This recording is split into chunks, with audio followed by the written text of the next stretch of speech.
Good afternoon. My name is Vanessa, and I will be your conference operator today. At this time, I would like to welcome everyone to Social Media Monday Success, Think Ahead and Keep It Going webinar. All lines have been placed on mute to prevent any background noise. After the speaker's remarks, all lines will be opened in order for you to ask questions. If you should need assistance during the call, please press star then zero, and an operator will come back online to assist you. Thank you. I will now like to turn the call over to Ms. Suzanne Knizner. Please go ahead, ma'am. Thank you, Vanessa. Hi, everyone. My name is Suzanne Knizner, and I want to thank you for joining us for Social Media Success, Thinking Ahead and Keeping It Going.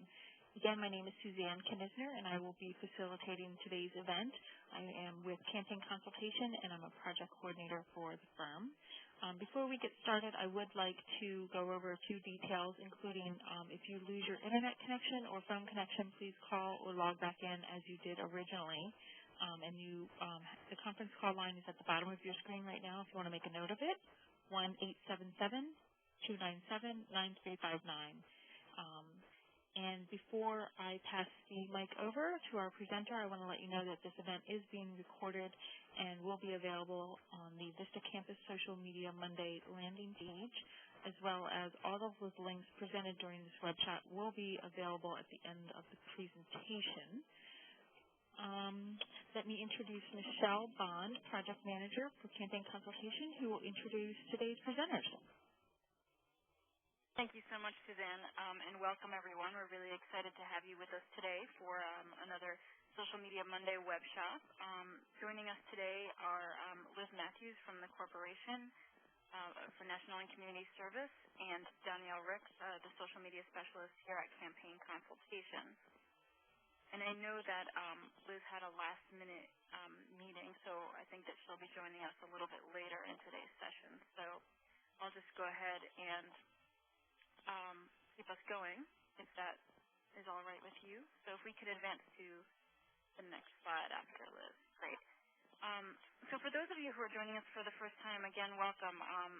Social Media Monday series was born just about a year ago, believe it or not, and we've been doing these regularly since then, really trying to get some social media tools and also skills in the hands of Vistas, really with applications in mind to everyday work that is going on in communities out there. And so wherever possible, we try to get technology experts and certainly Vistas as our guests to walk through how these social media platforms can be used in the work that you would do every day. And so we're lucky enough to hear from a few of those a little bit later on today. So with that, I'll get us started and hand it over to Danielle.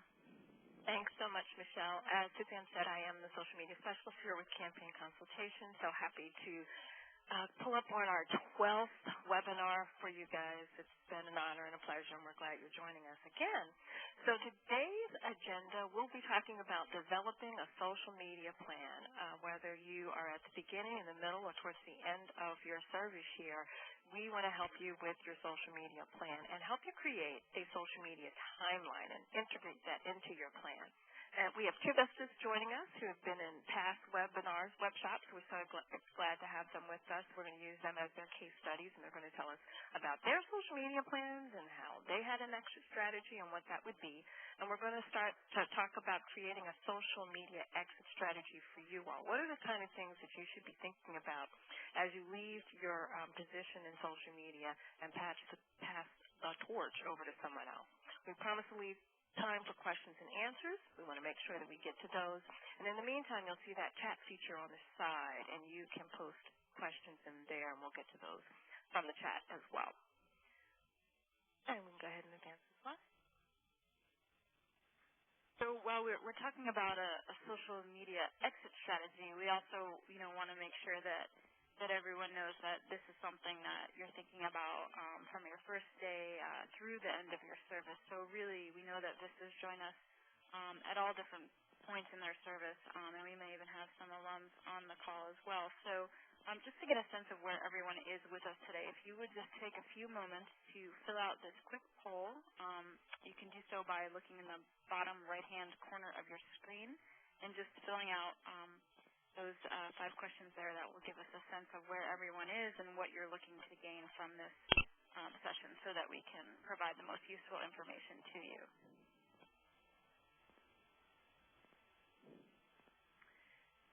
And while you're filling out the poll and we're getting those results in, I wanted to go over the plan. It all starts with a plan.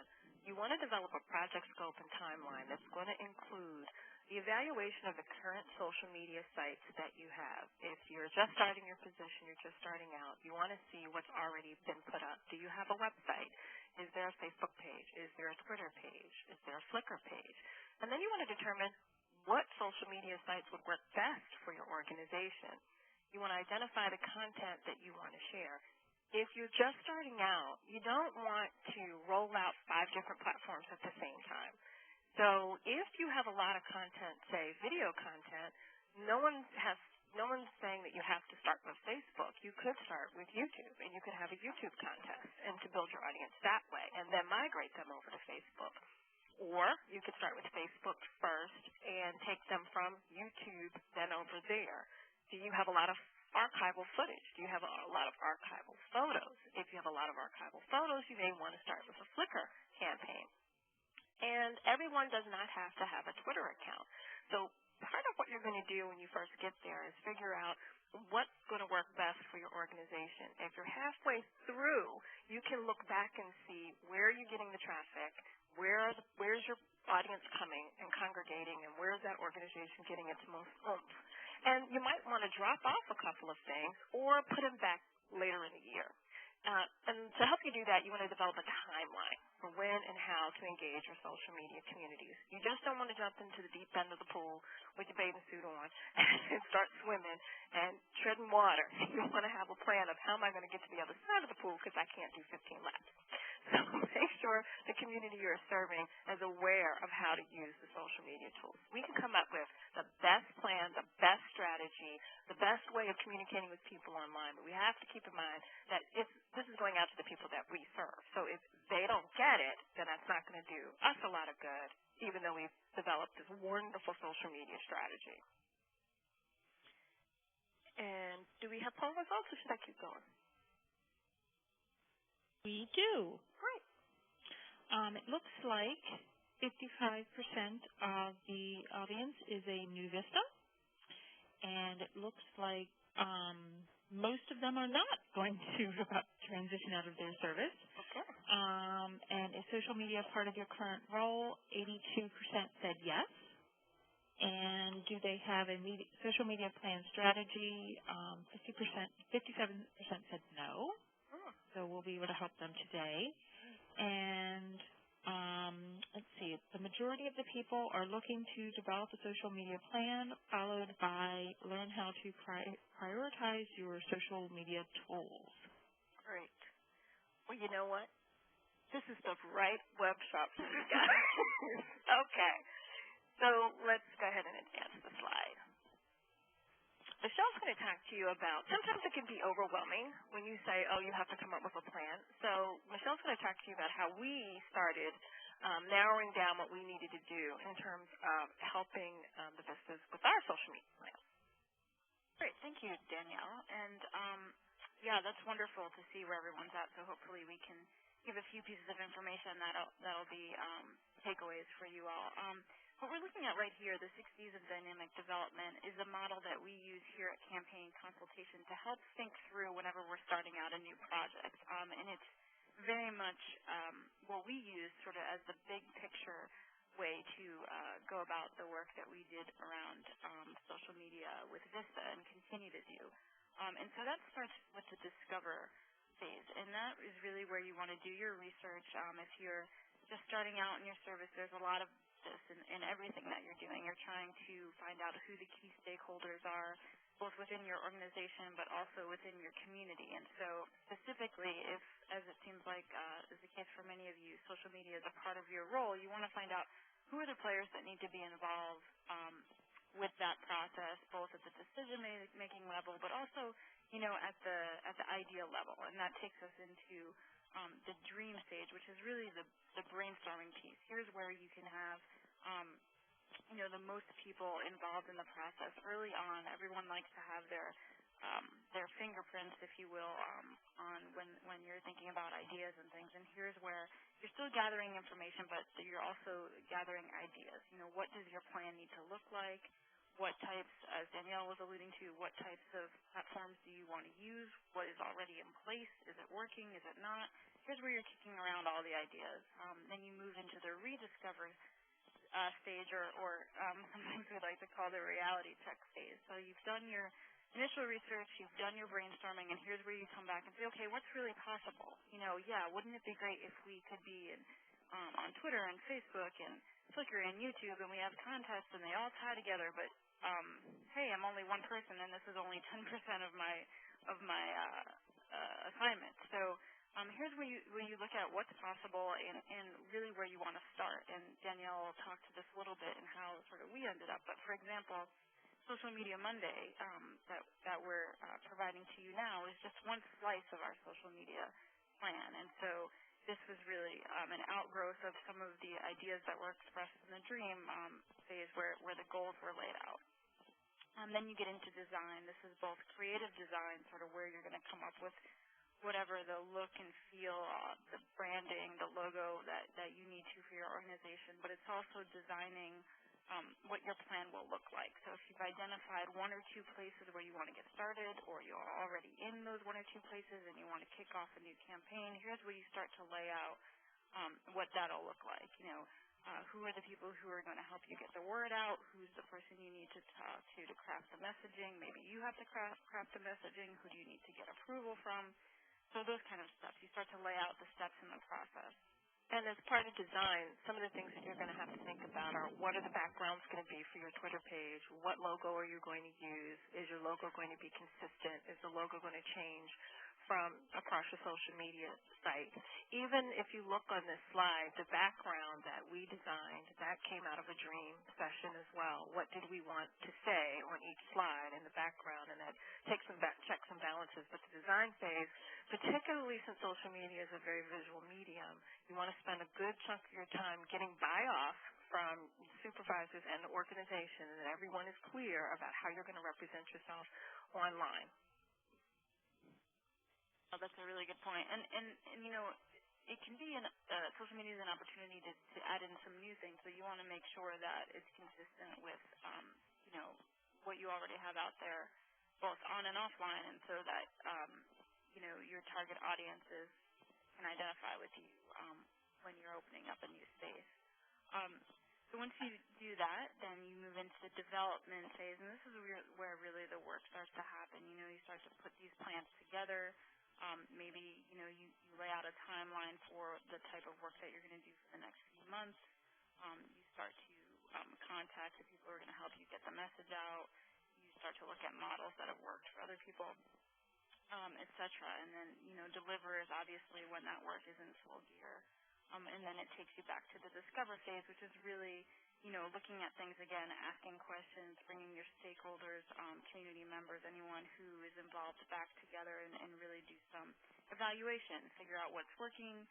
Maybe you have 3 sites up and running and it's going great, and you feel like, oh, well, here's an opportunity to get into a new platform for a particular reason. Let's look at doing that. Or maybe it's the opposite. Maybe it's like, well, we found out that most of our audience is really on Facebook right now, and maybe Twitter isn't as important for us. So, you want to make sure that you're asking those questions all along the process, and that's obviously why this is a cycle, because it's something that doesn't necessarily have a definitive endpoint. And it very much is a cycle. I think Michelle said something very important at the beginning is goals, and that's to have your goals in mind. Why are you going on Twitter? And it can't be just because it's popular. Why are you going on Facebook? What type of a community are you trying to grow? If you can answer those questions early on, it's going to help you through this entire process. And you will go back to discovering, all over and over again, because it's going to take a good 30 days if you're starting from scratch to figure out who your audience is and what they like and what they respond to. So as Michelle said, this is an ongoing cycle. We can go ahead and advance the slide. For us, when we did our discovery and we went through that process, we realized that it wasn't going to be of any benefit for us to jump out there and have all these different social media sites if we weren't doing due diligence to make sure that you, the visitors, knew how to use the tools as well. So we decided that we would come up with these web shops, and we branded them web shops instead of webinars because they were hands-on workshops. We wanted you all to actually dig in there with us and put your hands in it and put your stamp on it, and that's how they became web shops as opposed to webinars. And we mapped out a whole year, and right here you're just seeing the first few months. And we were very clear about what the series was, who our audience was, when we were going to roll out our webinars, what the topics were. Now, the reason I'm only showing you 3 months, and we'll make the whole one available the whole timeline available if you like it, but the point is we were very strategic about what we wanted to teach first. Back then, Twitter was all the Twitter, and so that was the first thing that we rolled out. And then we rolled out Facebook, and in December being a time off for many people, we decided to do a tweet chat. And we did a 12-month plan, but I said to Michelle and to everyone, I'm going to go ahead and do these 12 months, but we have no idea what's coming down the pike in social media. What we think may happen 6 months from now, the company may fold or the company may move up in stature. We're going to do our best to stay on schedule, but this is a living, breathing document, and we will change the bits and pieces of it as the industry grows. So it's nice to have a plan. It takes some of the pressure off of you. I can't tell you how many times I refer back to this plan. And as we're trying to grow some, why are we reinventing the wheel? We already put it out there. We already wrote it down. And we're really good. We didn't change a whole lot when we went back. So it helps you to get organized, and it helps you to have a look at your work. And then Michelle brought up a good point about the fact that no matter where you are in your service, this would work. Yeah, I think, this is an example of one delivery. So that's the Social Media Monday web shop. But depending on the scale of your effort, you may have a timeline that integrates your messaging, and we'll see a little bit of that later on from one of our guests, but a plan that integrates messaging across the different tools that you're using. You may have, a 6-week plan that's related to a particular event. And so, this is just one way to think through what you're doing. And as you all know, too, social media is really about engaging your audience. And so that is something that needs to happen on a regular basis. And again, regular is relative depending on, the scale of your effort and how much time you have to devote. But as long as that's consistent, it works. And so developing a year or a few months or, anything, if you lay it out, if you put the pen to the paper, so to speak, it really does help you think through the steps of that process. And that also helps to explain to others who may not know exactly what it takes to do this kind of work. Helps to see the level of effort that's being put into it as well. That was a good point. This becomes part of your reporting. So as you look back on your year, sometimes we just do what we do, and we don't write down what we do. And this becomes a nice snapshot of the work that you're doing, whether or not it's yearly, monthly, or even if it's a 6-week plan. I still would say write it down and have something strategic in mind before you jump out there in your social media spaces. So now we're going to go on ahead and introduce ourselves to Javier. Hi, Javier. Are you there? Vanessa, can you open Javier's line? Yes, ma'am. One moment, please. Thank you. He is joining us for the second time. He's a second year of Vista, and he has been one of our early adopters in the web shop and has helped us out before. And now, with so many months under his belt, we wanted to check back in with you. Are you there, Javier? Hello? I am having trouble locating his line. Mr. Javier, would you please press *1?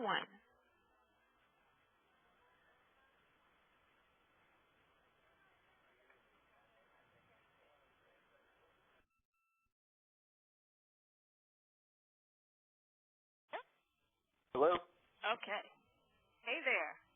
Hey. How are you? I'm doing well. How are you? I'm good. So we've got quite a few people who are just starting out, and then some who may be where you are in the second year, and we wanted to talk to them. So you've been at this for a minute. First, tell us your title and tell us what you're doing.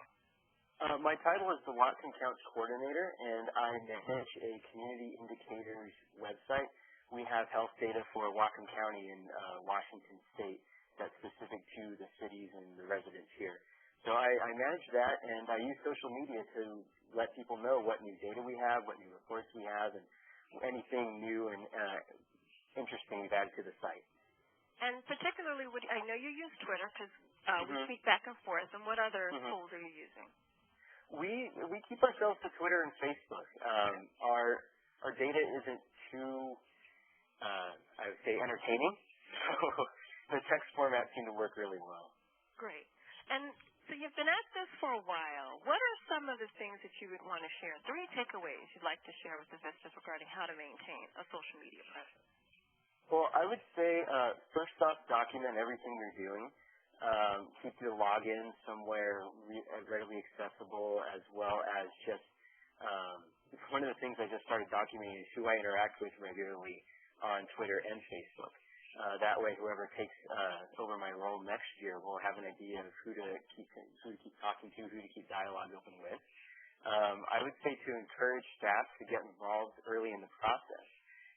Anybody who seems curious about it, particularly people in the communications area of your workplaces, would be good people to get involved at the start of this. That way you have an idea of what the voice of the organization has been before and how to translate that into all the future communications online on Twitter and Facebook.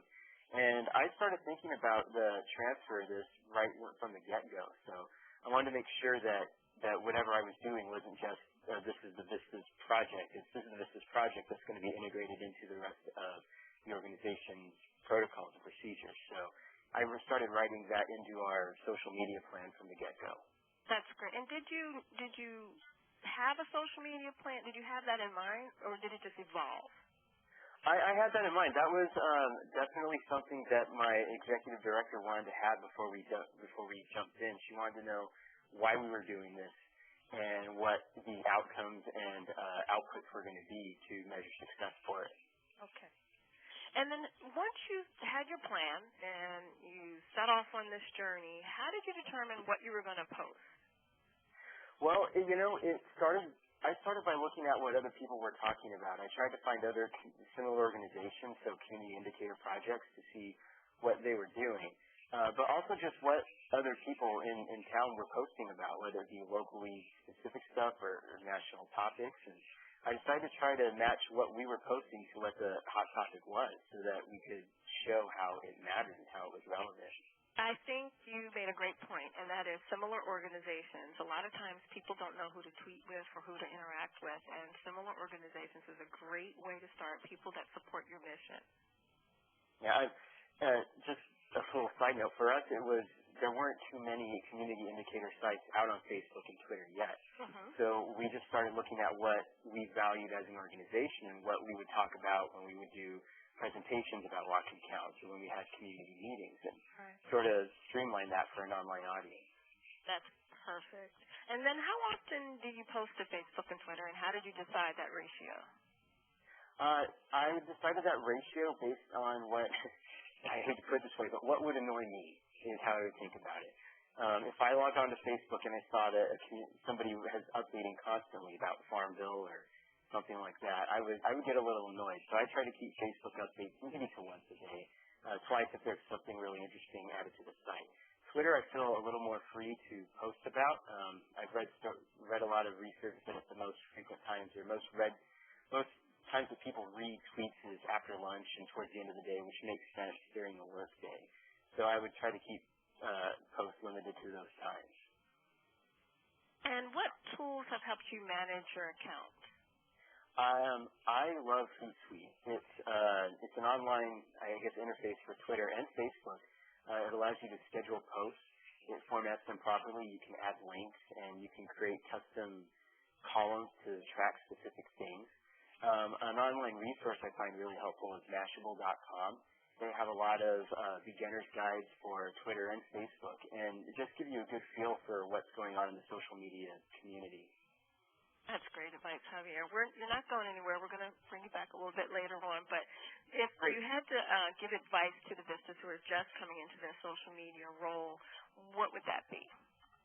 Well, first off, have fun with it. Don't stress too much about it, but definitely have a set plan. Treat it with the importance that you would any other project that you're undertaking.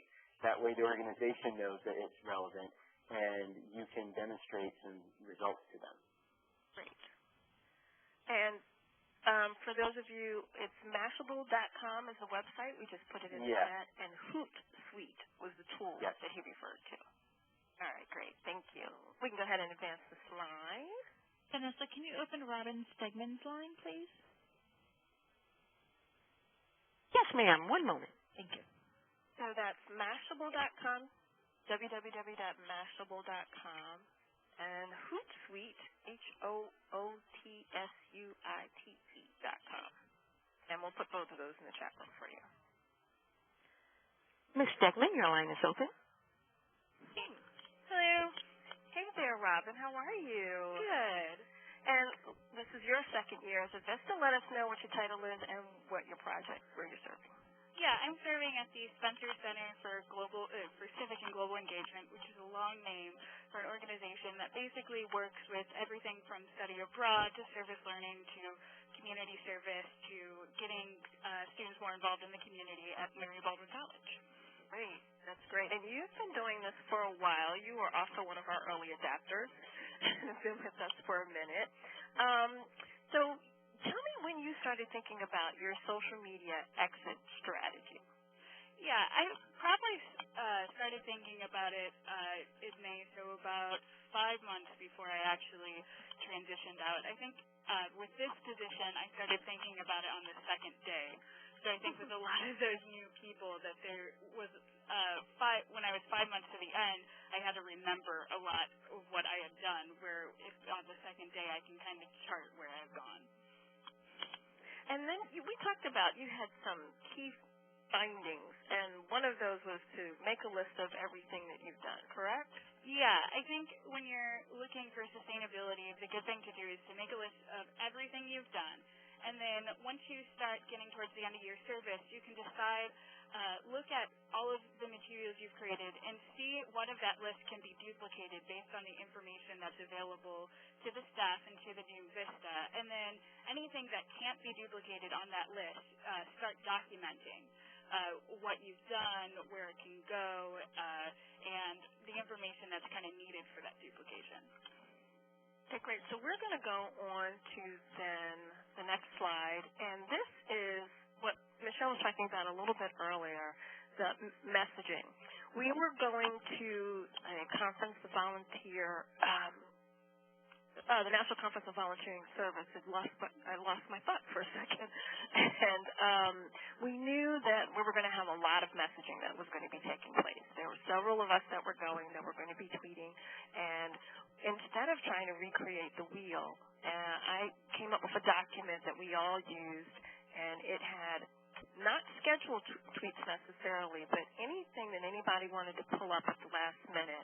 Because many of us were going to be in conferences and we were going to be in panels, and some standard things that could be used for messaging. And this really is old school, you guys. It's done in public relations and media relations for reporters who just need key messaging points. And we did about 5 pages of these, and it was easy for anybody on the team. If they didn't know what to tweet and they didn't know when to tweet, we did a schedule of which ones were going to go on which page, what was going to go on Twitter, on the Facebook members page, on the alumni page. We had a Foursquare contest going on, and really it was a way to just keep us organized while we were there and to make sure that we didn't miss any messaging. And then obviously we have reporters there. Robin was one of them. We did some live reporting as well and live tweets. But if ever we got lost, it was nice to have this document to go back to. And Robin reminded me of this, and we can go ahead and advance the slide, because she then took that principle of messaging and you developed this for Learn and Serve Michigan. So you want to tell us a little bit about it? Yeah, it kind of started with we had a big conference called Team Up that was going to be in October, so after all of the VISTAs left. And there wasn't anybody who really had enough of a grasp on social media that they felt like they knew how to do something at that conference. So I took up this document and kind of created what would standard messaging look around collaboration that we could tweet during the conference. And it was such a great tool that I used it for scheduling messaging. Because there wasn't going to be a new Vista until November, we really wanted to have a couple of messages every day from both our Twitter and Facebook that was going to keep it active. You know, we didn't want it to go silent for those dates. So I created this document as a way to make sure that everything we did stayed relevant, but also for people who, there might be staff members who want to get involved in social media but don't really understand what it entails. They could start seeing what was our messaging looking like, and what they could start looking at what our scheduled messaging was. Right. And let's go ahead and advance the slide. And so then what Robin did, she took it one step further, and she created a social media guide, which I just think is phenomenal. I think this was just a great thing to leave behind for the next people that were coming on board to do what you were doing. And we're going to take it section by section. And the first one, walk us through what you did in that particular section. Yeah, so the first section, it was really just an introduction to social media and the way we were using it. So it looked at the introduction and purpose of the guide, so what this guide was for, and then an explanation of what were the pages and things that we had on social media, what were the platforms we were using, and briefly how they could find resources on those platforms and other sections of the guide. Then I showed them where they could find the scheduled messaging, because it's always good if they, do come in November, they need to know what messaging is going to come out so they don't go, oh, where did that come from? And then at Learn and Serve Michigan, one of the things we did was we were really fans of special initiatives. So we would do a dropout prevention week where we'd post resources and comments about dropout prevention. Or we would do for World Water Day, we did a water week where we posted ways schools could get involved in water conservation and different issues relative to that. So we really wanted to duplicate those. So I wrote down all of our special initiatives we did MLK Day Mondays and Global Youth Service Day Thursdays and all of these weeks. And then we have some special initiatives that were coming out that were kind of scheduled to roll out after my year of service ended. So I put where they could find information for the scheduled messaging and the messaging related to those weeks as well. And as you talk about scheduled messaging, we talked about Hootsuite, but also Social Oomph is a really good one to use for scheduled messaging. And two other tools that they're talking about in the chat that I wanted to share with the folks on the phone and listening is Seismic.com, which I also have that app on my iPhone, and TweetDeck, and I have that app on my iPhone. So didn't want you all to think we were doing an ad for Hootsuite, although we love that tool. There are others that are out there that we use, and for the scheduled messaging, Social Oomph is a great one. Okay, let's advance the slide, and we're going to go to section 2 now. And if you wouldn't mind walking us through, this was just on Twitter. It was like everything that you ever wanted to know about Learn and Serve Michigan as it related to Twitter. Yeah, so I think I kind of did this so that people who were familiar with Twitter could kind of get it, but somebody who was new to Twitter would also kind of have an understanding. Just we had developed kind of our standard for how many times we tweeted per day, what we use our Twitter for, our content. I think the policy to keep in mind was really important because we were a state organization, and the Department of Human Services, which we were under, had some very particular policy, like you couldn't use URL shorteners on Facebook, and you could only use bit.ly as a URL shortener on Twitter. So I wanted to make sure that they knew that, so we wouldn't have to go through this entire process again of figuring out what we could and couldn't do. And then also additional resources and some good examples. I think that I've always recommended to people who are new to Twitter to choose about 5 to 8 organizations that do a really good job of tweeting, and just for the first 2 to 3 weeks, all you do is follow and interact with those organizations so that you can get the feel and the language of Twitter. So I wanted to give them some examples of some really good organizations and why they were, and give them a reason like why they were such a good organization. So was it good because they were interacting, or was it a good example of how local Michigan schools were using Twitter, et cetera. Okay. And let's go ahead and advance the slide. Jewel, I see your question, and I'm going to get to you in a minute. And section 3 was Facebook. Yeah, so Facebook was similar. I did a lot more about the differences between Twitter and Facebook. So for Learning Through Michigan, we decided that Twitter was a really great resource to share resources, because a lot of the people who were interacting on Twitter were service learning practitioners, leaders in the field, national and local organizations, whereas Facebook, we were getting our students, our parents, our teachers who wanted good stories, bright pictures of different kids doing service learning. They wanted videos. They wanted a lot more of that personal stories and personal messaging. So that was part of it. But also, things like this is one thing to consider. We had a landing page that used HTML, and it was very simple HTML, but if you were to open up the edit page and have no experience with that, it would look like a bunch of jargon. So I made a kind of clear guide towards how to edit that page. So anything like that might require a little bit of an additional skill to make sure you document that as well. Okay, that's great. So how long did this take you?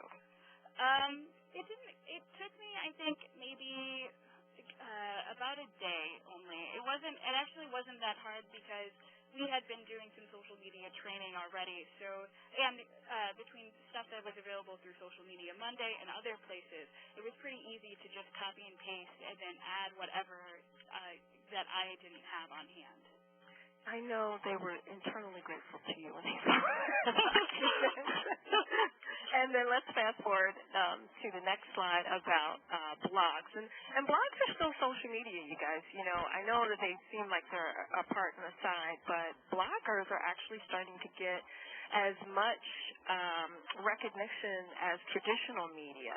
In fact, they are getting invited to places where you would normally see a blogger going with their press credentials. So this is still a tool in the social media space to be used, and you did a guideline for that as well, correct? Yeah, I think blogs are one of those things that are particularly good to have a guideline, because blogging, different organizations use blogs in such different ways. And for us, it was really a great way to share resources, and I would say about 80 to 90% of our content wasn't actually from any staff member, but they were from guest blogging.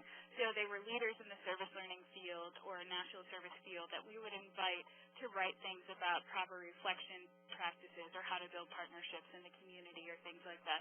So it was really important for me to show them how they could recruit bloggers, where could they go to recruit bloggers, where were the places that I would look to find these people. But also we had different series, like Why I Do Service Learning, which was a series where we went out and asked teachers in Michigan to submit stories about why they got into service learning.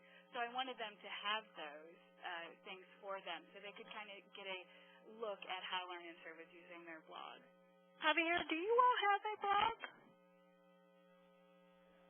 Are you off? Is he? Hey, Javier? Hello? Hey, do you guys have a blog as well? No, we have a section on Whatcom Counts called Feature Articles that is we use essentially as a blog, but it's more it's just slightly different. Okay. And so to you two, to Robin and to Javier, when would you recommend that you should or should not start a blog? Robin? I think it totally depends on what you want to share. So for us, we wanted to share we wanted to share all of these resources that we had connected with people and they were giving us. So we started a blog. If you have use for telling long-term stories, for giving long opinions, then use a blog. But if you are simply posting cool pictures and cool small things that you can use your other mediums for, it's very difficult to get readership on a blog and to start it without that kind of support. Gotcha. I would second that. One of the reasons we haven't started a blog is we don't have the staff resources for it.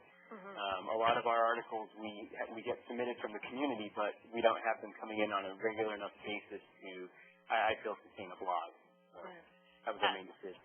And I would say about half to, almost at some days, 2/3 of the time I spent on social media was purely getting guest bloggers. So it's a real commitment to start a blog, and I think that your organization has to be kind of honest about what resources you can spend on that. Okay. Let's go ahead and advance the slide. So covering some of the things that both of our vistas have talked about, there are some social media plan tips. So you're ready to start your social media plan. One of the things that I highly suggest is that you have more than one administrator. And so you want to make sure that there's somebody else that can get into the account and it's not just you. And you want to be able to set up an easy-to-remember login passwords and agree who will be responsible for the daily check-ins, determine the frequency of posts, and this will come with experience, but it's not, there's no formula for how often you should post to Facebook and how often you should post to Twitter. But whatever you're doing, you need to be consistent with it. And the same thing with the blog. Is once you start a blog, if it's a weekly blog, then you have to make your commitment to a weekly blog. And if it's a daily, then it has to be a daily. So frequency is more important than the amount, although, as Javier says, you do not want to irritate people.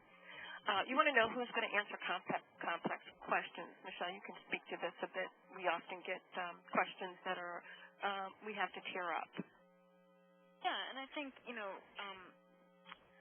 as Danielle mentioned, to have more than one administrator, and this certainly fits in with that in terms of having rights, so to speak, in order to, add or remove things from pages. But it's really important that even if one of your administrators never even touches your page, they have enough understanding of, the organization, the internal politics, all of those kinds of things to answer the tough questions. Because, social media is a space where you want to have that transparency and you want to be able to just answer those questions and not have to do so offline. And so even if it takes you a while to get that response, something that we've adopted kind of as an informal policy is that, if there's a question that we need to check on, we'll either say we need to check on it and get back to that person, or we just won't post anything else immediately until we have an answer. So it's not like you're ignoring the person in the space, so to speak, while you go and try to find that out. And as we said earlier, it's whatever does work for your particular situation and the culture of your organization and your project. But you're going to feel that out as you go. And as long as you're consistent, that's the important part. Great. So moving on, social media exit strategy checklist. So we were hoping that this would help you as you try to form that exit strategy. And this is keeping in mind if you're in the beginning or the middle, this is still something you can start now. And that's create a password folder. And it should be a physical folder that lives on somebody's desk and then an electronic version that would live on your server, and everyone should have access to it. And just for true transparency, I had to do this myself as I was preparing this for you all and realized that I had a folder with Post-it notes here with the password and scribbles over here with the password and emails over there. And I have to tell you, I feel a lot lighter and much better now that I know that they're all in one strategic place and everybody can get to it. So if I get abducted by aliens, the social media plan marches on. And you want to create a folder with all the login information. And that may vary from site to site. Some things we set up on the behalf of Vista, and some were already set up before we got here, so we inherited some login information, and we created some login information. Again, you want to try to make them as easy to remember as possible so that when we're sitting across from each other going, oh, man, what was that email? What was that? We know we're only off by a letter or a date or two to get in there. Create a generic email account and share with the team. I think this is very beneficial as opposed to having, you can't start a business page on Facebook without having your personal page, but you can have other administrators. But in order to start your Flickrs and your YouTubes, you do have to get a Yahoo account for one and a Gmail account for the other, and it would just take a lot of pressure off of everybody if there's a generic email account for those that we've all agreed on, and that ties back to a generic business email account. So whenever there's any transaction, the generic email account gets notified, and if you ever get locked out, you can go back to that generic email account. It could be vista@learnandservemichigan.com. It could be just that simple. But you want to be able to have one generic email account you can get back into. And then identify who's going to carry on the social media duties once you leave, if that's possible. I don't know if that's always possible, Michelle, but if it's possible, you want to be able to do that. and create an event that will carry on through the transition. And you did that, did you not, Robin? You had some scheduled tweets that were going to keep on going long after you were gone, correct? Yeah, I had scheduled tweets, and then we had a event. We did like a inclusion awareness week right after, I guess, in October, so a couple weeks after I left, in order to kind of keep it on and to bring everybody together. So events and automatic posts and tweets can last long after you're gone. Provide an alternative email address to your social media contents once you transition out of your post. For instance, if we booked you for a web shop and you're one of our faves, we want to be able to get in touch with you when you move around. So the people, I think Javier mentioned before, there are a core group of people who he follows and he stays in contact with, and there's always going to be some cheerleaders for you in the space. The people who retweeted your tweets about an event, the people who liked your events on your Facebook page, the folks who uploaded videos or were cheerleaders and rallying around you during your YouTube contest. You want to make sure you keep in contact with those people, and when you transition out of your position, they have a way to get in touch with you. And then create a guidebook and or folder for those of you who are may not have as much of a robust social media plan. A folder will do where all this information is stored, and I think this will really help you in the long run if you can do that. Did you want to add anything, Michelle? No, only one thing to that last point is, obviously having a paper product that people can get their hands on is fantastic, and I would just encourage you to put where that lives on your organization's server somewhere in that document as well. This way, whoever is coming next, if it's a Vista or not, can make adaptions and keep things going without having to do all that startup work again. All right, so we do have some time for questions, and I know, and I'm going to let the Vistas jump in on here, Robin and Javier. Jewel said, she asked, how do you create, or do you create, a social media plan for a community that may not be comfortable or familiar with social media? Vanessa, can you go ahead and open up all the lines while we're figuring out the first questions? Yes, ma'am. Thank you. So I say yes, you absolutely create a social media plan at the beginning. And part of that plan, while you're developing it, is getting the community used to what you're doing. Oftentimes, they're not going to be on Twitter and they're not going to be on Facebook, but what they will respond to is what you put on paper and how you plan on using these tools. And as Javier said, what the benefit is to them. It costs money to do a commercial, but you can do a YouTube video that's very inexpensive to get your message out. You may not have anybody in your press office, or they may be busy. You can take a press release, break it down, and tweet it, and it gets out to so many more people. The same thing with Facebook. You can encourage people to come to an event via Facebook.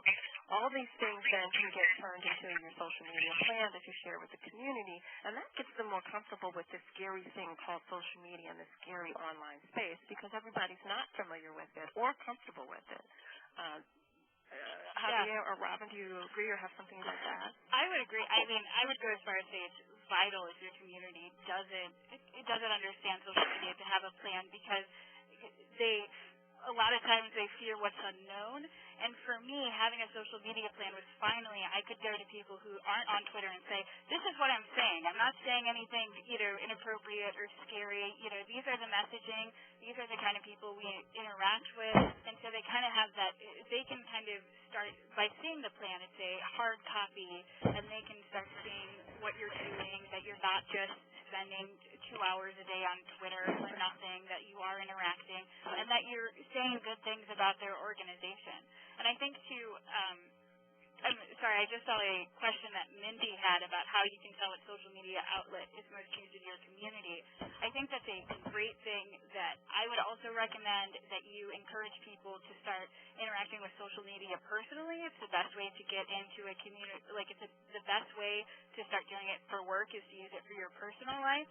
And I think case in point is that I used Twitter personally before I used it for my work, and what I ended up realizing was that the community in Lansing was far more vibrant on Twitter than it was on Facebook, and it made far more sense for us to post local information and local events on Twitter than it did to post it on Facebook because there were more people looking out.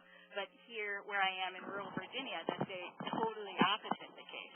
There are very few people on Twitter, so Facebook has become much more of my focus. And I would suggest, I would point out that some different, I guess, aspects of our community may not be comfortable with social media, but no community is an island. So they are connected to someone else who may be all about Twitter or all about Facebook. So in getting your message out there to a broad audience, it may seem like a scattershot approach, but being able to reach someone who can then plug someone, part of that, I guess, underrepresented community into this is worth the effort.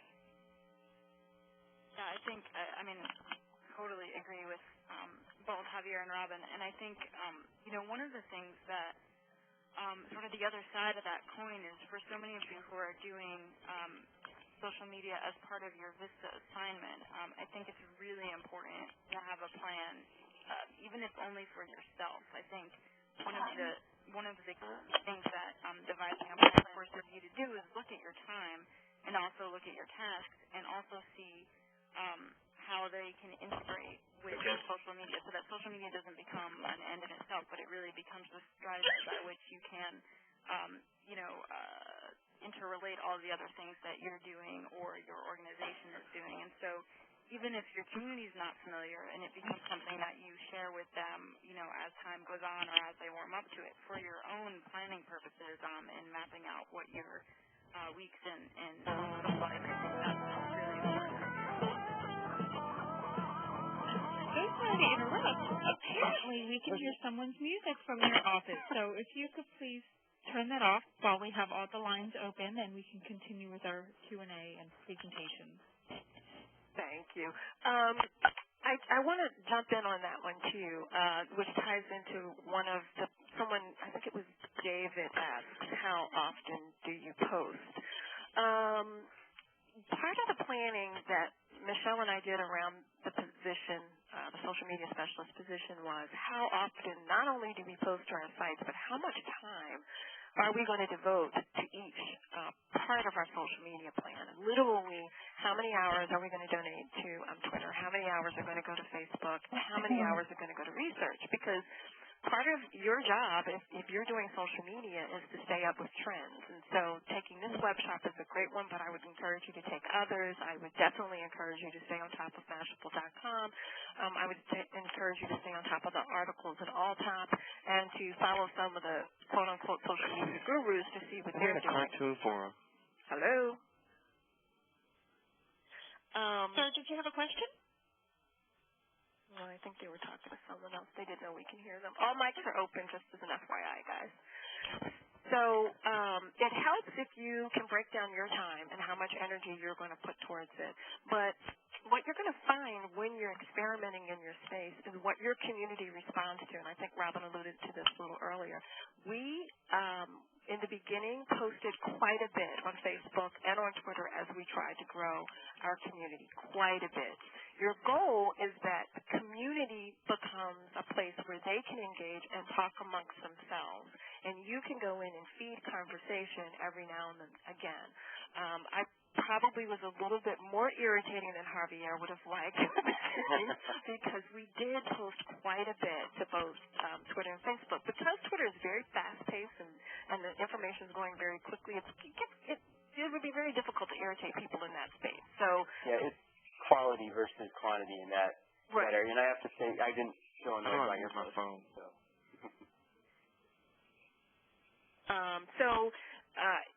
I hope that answered some of your questions in terms of Dave's question in terms of posting, it really depends. We know, for instance, that the Vistas on the Facebook page really respond to quotes. That's something that they really enjoy. And so if it's getting a little bit too quiet and they're not saying anything, we put a quote up and boom, the conversation is sparked. On Twitter, not so much. It might get retweeted now and again, but for the particular audience that follows us, they want information and they respond to specific statistics and information. They really want that hardcore information about poverty and how to help alleviate poverty. You'll get to know your audience the more that you're in the space. And I would even add to that the audiences, like on Twitter, there are different audiences as well.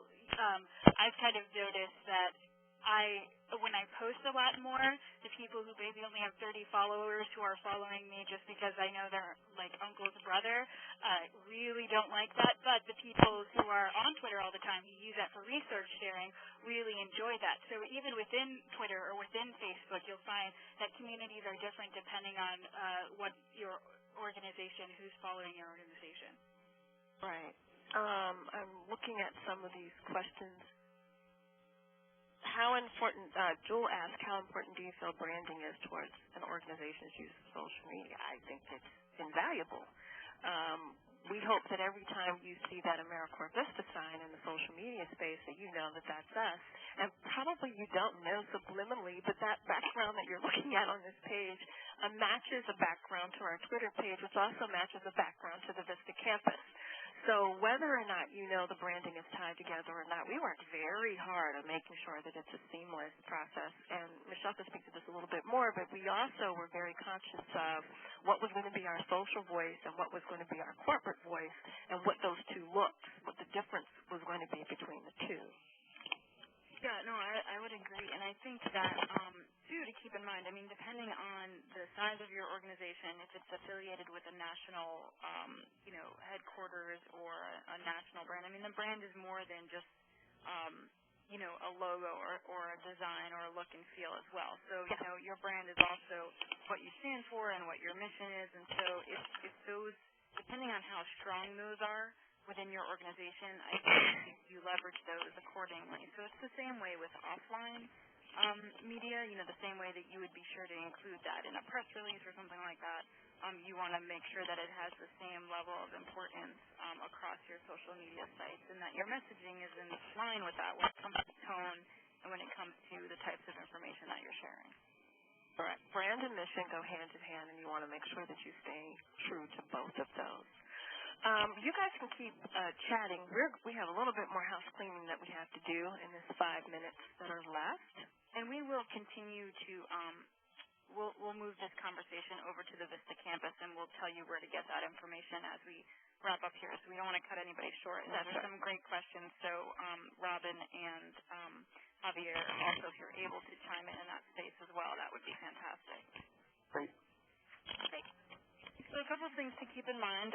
As Vistas, you well know that there are some rules that apply to what you can do during your service, and we just want to remind you that that also applies to the work that you do online in the digital space. You want to make sure that you're not lobbying for any political candidate in your online space as well. And also, of course, that you are tasteful and appropriate in your role as a Vista. And we want to make sure that you stay safe online, protect yourself and your organization. And there's some bullet points there for you. Keep your passwords in a secure place. Don't share it with anyone. Watch what you say online. And never use a work account for personal use. You can learn more about using social media from our Social Media Monday course page on the Vista campus, and that link is provided there for you.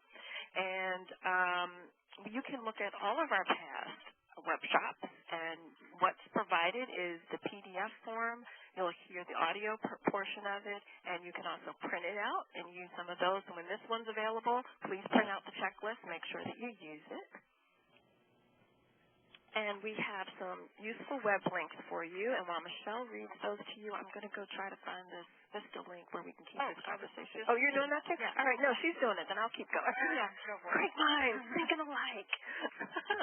So the Vista course page, Social Media Monday course page, again, is linked first. And so you want to make sure that you schedule some time in, and you can put that as part of your social media plan, that you're going to take 60 minutes a week to get through these.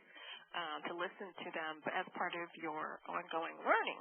The Hatch Act, if you're not familiar with that, that's available there. Staying Safe Online, please go check that out, especially those of you who are in this position of social media. We want to make sure that you're understanding what your rights are out there. We hope that you will follow us on Twitter and keep this conversation going in that space, and on Facebook, and please post on that page as well. And we want to thank you for joining us for this particular Social Media Monday. It's very exciting. We've gotten through 12 of these. The plan is complete. I'm just so excited. And we're going to come back in November 22nd at 3 p.m. Eastern Standard Time, and that's going to be Social Media Monday, the 3 places you want to be. So we talk about a lot of different places in social media, and we're going to come back with the top 3 that we think are going to be the most beneficial. And if you're not going to be any other spaces, you want to be in those 3. I wonder what they're going to be. So, the evaluation, Michelle. Yes, if you can, just be sure to take a few minutes to fill out our evaluation if you haven't done so already.